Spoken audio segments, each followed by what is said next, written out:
Mpendwa, hallelujah, unachelewa jangwani. You are beloved, you are getting late in that desert. Kwa sababu ulijui neno la Mungu. Why? Because you don't know the word of God. Unataka wakusomee tu. You want people to read for you. Lakini inakutia changamoto leo. But I'm testing, katika vita vyako, in your wars, vyovyote unavyopigana, the tests that you are going through, jua hivi vita, know that this kind of vitavipigana aina gani? What kind of tactics shall I use to fight? Neno linaniambia nini kwa hii vita? What does the word tell me in this kind of a war?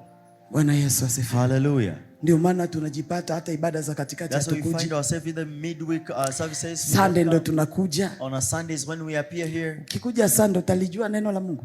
If you only come on a Sunday, will you know the word of God? Ukiamka usubuhi kitu cha kwanza ni kuchukua simu. When you wake up in the morning, the first thing is to take hold of your phone. Hujui kusema Mungu anazungumza na mimi nini kupitia neno lake. You don't want to know that what God is saying to you through this word. Saizi kuona mtu anatembea na Biblia ni msalaba. With a Bible in his hand, it is a whole temptation. Hakuna. Biblia zote zimeingia kwa simu. All Bibles are put the phones. Ni sawa ziko kwa simu. Yes, good they are in the phones. Lakini unasomaka? But do you read them? Unasomaka? Do you read them?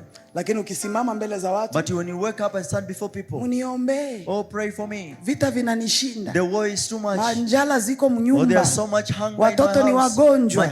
Lakini neno la Mungu liko ndani yako. But does the word of God exist in you? Ili kutoka kwenye hiyo jangwa, for you to get out of that wilderness, lazima ujue neno. You have to know the word of God.